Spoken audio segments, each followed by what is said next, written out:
Hello friends, आपका स्वागत है आज के 20 जीके क्वेश्चन के सेशन में। So I hope you have already attempted this questions, क्योंकि आपका जो आहा स्लाइड्स का ऐप होता है उसके ऊपर पे ये 20 जीके क्वेश्चन अपलोड हो जाते हैं, तो वहां पे आप इसको फटाफट से अटेम्प्ट भी कर सकते हैं और फिर आप यहाँ पे आंसर्स को क्रॉस चेक और उनका एक्सप्रेशन समझ सकते हैं।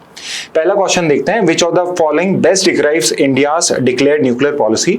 तो इनमें से कौन सा स्टेटमेंट है जो इंडिया की जो डिक्लेयर्ड न्यूक्लियर पॉलिसी है उसको बताता है। तो I have already told you, कहीं पे आपको क्रेडिबल मिनिमम डेटरेंस दिखे या नो फर्स्ट यूज पॉलिसी दिखे, so that is basically the India's policy. तो यहां पे लिखा है no first use with massive retaliation, that is exactly India's policy. तो फर्स्ट का आंसर है बी। और ए जो आपको ऑप्शन दिख रहा है इसको मैं कह सकता हूं ये पाकिस्तान की न्यूक्लियर पॉलिसी है, बी इंडिया की न्यूक्लियर पॉलिसी है। सेकेंड क्वेश्चन है जो आपसे पूछा गया है कि पाकिस्तान की क्या है पॉलिसी, भाई पाकिस्तान की न्यूक्लियर पॉलिसी क्या है। So we already know this कि या तो वहां पे लिखा हो फर्स्ट यूज पॉलिसी या वहां पे ये टर्म दिखे आपको फुल स्पेक्ट्रम डेटरेंस, तो ये पाकिस्तान की पॉलिसी है। तो सेकेंड का आंसर हो जाएगा डी। नेक्स्ट पे आते हैं, India, Pakistan and Israel have not signed which major nuclear treaty. तो वी नो दिस कि ये तीन वो कंट्रीज हैं जिन्होंने ना एनपीटी को साइन किया है ना सीटीपीटी को साइन करा है, और तीनों ही आपके अनऑफिशियली न्यूक्लियर पावर स्टेट हैं। तो सीटीपीटी एनपीटी दोनों ही इन्होंने साइन नहीं करा है, तो करेक्ट आंसर थर्ड का है सी। नेक्स्ट पे आते हैं, which of the following is not a feature of India's nuclear doctrine. तो तीन जो स्टेटमेंट है वो न्यूक्लियर डॉक्ट्रिन के पार्ट हैं और एक स्टेटमेंट नहीं है। तो वी नो दिस कि we have this no first use policy, we know we have a policy of massive retaliation and we also have a credible minimum deterrence policy and we have a no use against non nuclear state policy also, कि हम non nuclear state जो है उनके against में nuclear weapon use नहीं करेंगे। तो obviously statement गलत हो जाएगा, this is not a feature of India's nuclear policy. तो फोर्थ का करेक्ट आंसर है डी। नेक्स्ट पे आते हैं, which country amongst the following is a recognised nuclear weapon state under the NPT.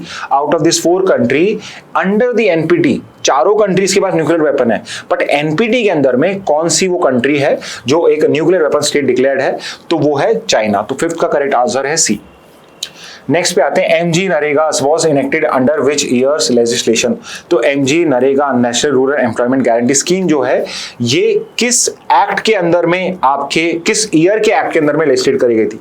तो क्वेश्चन को ध्यान से पढ़ना, आई एम श्योर अगर ये आपके क्लैट में आता, आपके मॉक में आता, आप गलत करके आते, बिकॉज क्वेश्चन स्कीम का ईयर नहीं पूछा है, उसने पूछा है लेजिस्लेशन का ईयर कौन सा है। तो यहां पे इसका करेक्ट आंसर होगा ए। नेक्स्ट पे आते हैं, what is the minimum number of days of guaranteed wage employment provided under the MG NREGA. तो एमजी नरेगा के अंदर में minimum number of days of guaranteed wage कितने का होता है, तो यहाँ पे 100 डेज का minimum number of days guaranteed wages है आपका। तो सेवंथ का करेक्ट आंसर है बी। नेक्स्ट पे आते हैं, who bears the cost of wages for unskilled labour under MG NREGA. तो अनस्किल्ड लेबर की कॉस्ट कौन बेयर करता है, तो क्या वो शेयर करी जाती है या सेंट्रल स्टेट फुली देता है। सो वी नो दिस कि ये 100% कॉस्ट जो होती है सेंट्रल गवर्नमेंट बेयर करता है। तो 8 का करेक्ट आंसर है डी। नेक्स्ट पे आते हैं, which ministry implements MG NREGA. तो इनमें से कौन सी मिनिस्ट्री जो एमजी नरेगा को इंप्लीमेंट करती है।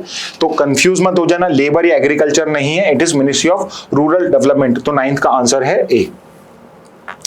10th पे आते हैं, payment of wages under MG NREGA must be made with in how many days of work being completed.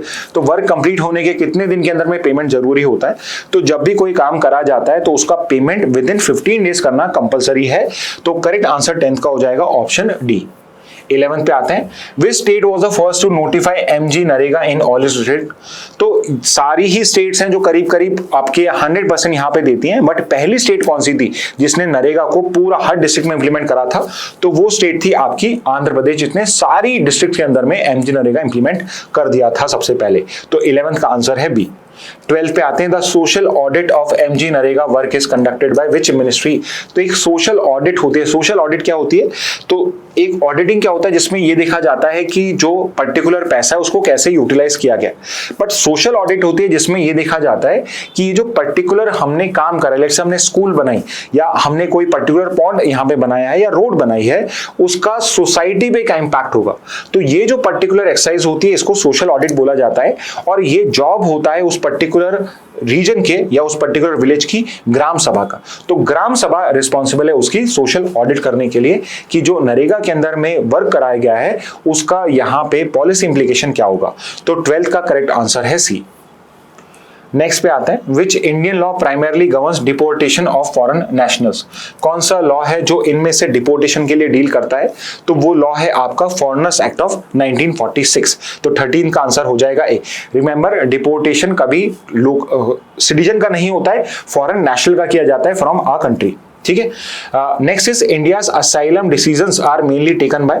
So we know this कि कोई लॉ नहीं है, ना ही इंटरनेशनल लॉ जो होता है, जो आपके रेफ्यूजी कन्वेंशन है वो इंडिया ने साइन करा है। और यहाँ पे असाइलम जो है वो रिक्वेस्ट जो होती है वो केस टू केस बेसिस पे होता है। I give you an example, जैसे शेख हसीना का एग्जांपल है, तो वो असाइलम में ही है इंडिया के अंदर में, तो वो जो डिसीजन होता है वो केस टू केस बेसिस पे लिया जाता है। एंड दैट असाइलम कंडीशन या asylum decision is basically undertaken by ministry of home affairs. Confuse मत होना, 14 का आंसर सी है, ना कि बी। 15 पे आते हैं, एक्स्ट्राडिशन को गवर्न करने वाला लॉ कौन सा है इंडिया के अंदर में? तो एक्स्ट्राडिशन को गवर्न करने के लिए एक स्पेसिफिक एक्स्ट्राडिशन लॉ है और वो है एक्स्ट्राडिशन एक्ट ऑफ 1962। तो 15 का आंसर हो जाएगा डी। नेक्स्ट पे आते हैं, which ministry handles extradition request in India. India में कौन सी मिनिस्ट्री है जो एक्स्ट्राडिशन की रिक्वेस्ट को हैंडल करती है? तो वो है मिनिस्ट्री ऑफ एक्सटर्नल अफेयर्स, ए हो जाएगा। 17 पे आते हैं, deportation orders in India can be issued by. तो डिपोर्टेशन ऑर्डर इंडिया में कौन इशू करता है? तो डिपोर्टेशन के ऑर्डर इंडिया में इशू करे जाते हैं by ministry of home affairs. तो 17 का आंसर हो जाएगा सी। 18 पे आते हैं, the process of moving from to another country to escape persecution is called. तो यहां पे माइग्रेशन के अंदर में भी वो होगा, बट यहां पे पूछा गया है कि एक पर्पस है यहां पे मूव करने का और वो है टू एस्केप परसिक्यूशन।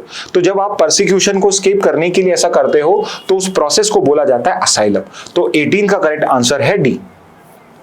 नेक्स्ट पे आते हैं, the RBI was established in which particular. Very simple question. So RBI was established in the year 1935 under the RBI act of 1934। तो 19 का आंसर है बी। नेक्स्ट फाइनल पे आ जाते हैं, क्वेश्चन को हमेशा ध्यान से पढ़ना है। Original headquarter of reserve bank of India was located in which particular city. तो ओरिजिनल हेडक्वार्टर पूछा गया है। तो 1935 में जब आरबीआई क्रिएट हुआ था तो 35 से 37 जो आरबीआई का हेडक्वार्टर था वो था कोलकाता में, और करंटली कहां है? मुंबई के अंदर में। तो 20 का करेक्ट आंसर हो जाएगा ऑप्शन सी।